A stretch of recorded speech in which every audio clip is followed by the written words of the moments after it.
It's the time to get down.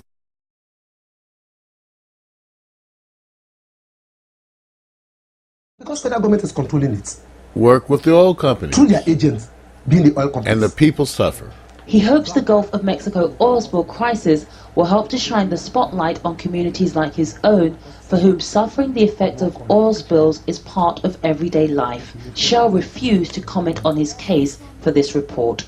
Yvonne Dege, Al Jazeera, Aruma, Bayelsa State, Nigeria. Wow. Now, see what I'm saying? Now, this is why internet television is so important, because the news that we attempt to bring you is not the normal news. And let me tell you guys, that's part of the reason why we're so tired. I'm out there busting my butt right now looking for sources of news. And I got them coming. I got sources of news coming to the internet broadcast that are covered by Creative Commons, because you need to know who else is going to talk about these kinds of things. Here's this been going on this long, Vic. Right. The equivalent of one Exxon Valdez every year. Right. For 40 years, and that's not news at all. No, it's not. And you know, the part that gets me more is that things only matter when there's a look of you should be concerned about this. When we don't see things, of course, and then all of a sudden there's a shot in the arm and there's an experience where you go, here's Exxon Valdez. And I paid attention to something, how they reported with this spill in the Gulf.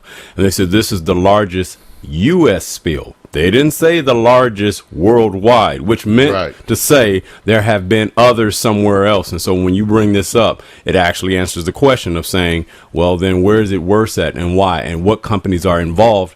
Usually the same ones. The same ones, you guys. So, and here you go. So that's why they don't want us to be on the air. Right. All right. And so we will continue to do what we can to bring the news to you. And a related issue, I found that Lancet, a very respected medical journal, is reporting that up to 77 million people in Bangladesh have been exposed to toxic levels of arsenic from contaminated drinking water. Wow. That's right. They say over the past decade, more than 20% of deaths recorded in the study have appeared to be caused by this arsenic-tainted well water. And there's some of the estimates are between 35 and 77 million people have been chronically exposed to arsenic-contaminated water. And this is all because of campaigns. You know, what happens is industry, the ability to handle the byproducts of industry, you know, and we know cancer is a matter of repeated exposure to toxins. And so here's where your exposures are coming from. Yeah. They worry about doctors writing too many antibiotic prescriptions, but they don't talk about all the antibiotics in your food, which is a way more constant and continual source of exposure than any of the antibiotics you get at the doctor. Is what's in your meat and your chicken and your beef and all that. So these are what. So again, so here we are attempting to bring you up to date with these pieces. Now, Vic, let's go to this next real piece too quickly because we want to move through the bad news. But I want you guys to know why Al Jazeera is so often the ones who are bringing us videos. And take a look at this piece from Al Jazeera, which explains why they choose to make so much of their materials available for folks like us, and at least not hassle the indies. Here we go. Well, it started with, in 2007, Larry Lessig, he's the founder of Creative Commons.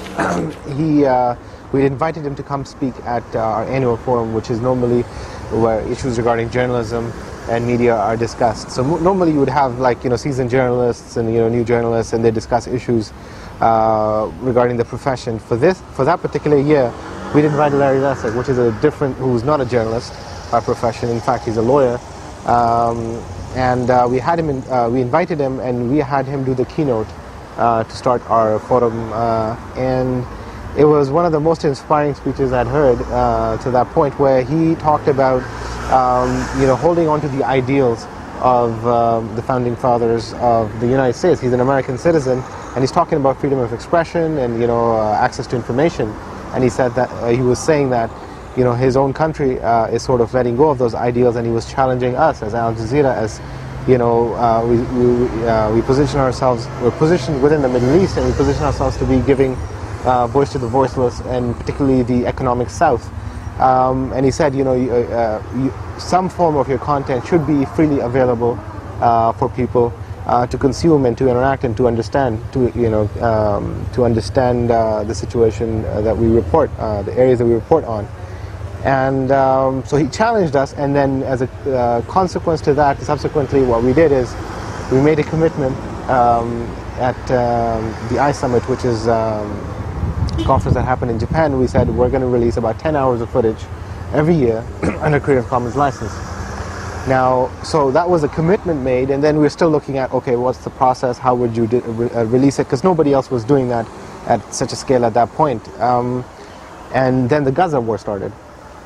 And we were put in this unique position where, we had the only English international language channel with reporters and presence in the conflict zone in Gaza, and journalists from outside weren't allowed in. The Israelis had blocked off access, and in a conflict situation which interests the whole world, and you're sitting on this content which is where you're generating, the situation lent itself to releasing it, letting people have access to it, because there's a need for that information to flow in a war situation, because public opinion is what's going to many times influence how sometimes wars play out. So we lobbied with the government. We said, we've made this commitment, let's do this bold step of releasing anything and everything our cameras are capturing during this situation, and release it so other broadcasters who will not be able to contact us and say, can we buy this footage from you, which is the traditional way of doing it, and just put it up on the internet, broadcast quality, so they can take it and don't feel any obligation which would hinder them to be able to use that footage. And we managed to get that approval, and then for the duration of the conflict, anything that was coming in, we created a repository at cc.aljazeera.net, and we posted that content over there. We put our transcripts and we released it under the buy license, which essentially only requires attribution. So all you have to say is it's from Al Jazeera. You can do it with it whatever you like. So the typical reaction from a traditional broadcaster would be, oh, but then somebody's going to pick it up and say whatever they want with it. Yeah. And that's part of letting go. I know from an editorial perspective, that's something that people would grapple with, quite a lot.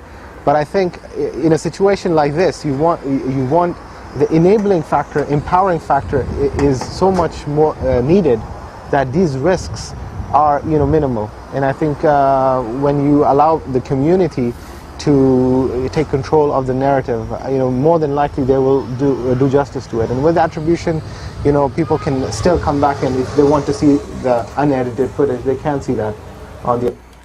Wow. So I want to thank Robin Good. We love Robin, one of my mentors at masternewmedia.org. Remember I said that's one of my mentors. Robin, I appreciate you.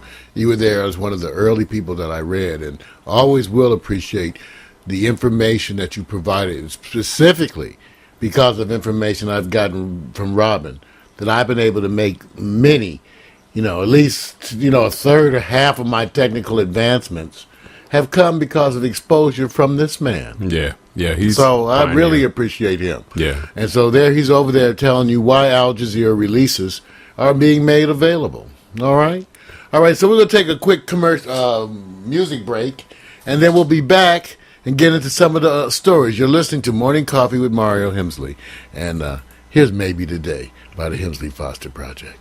That sounds good. So we'll just play.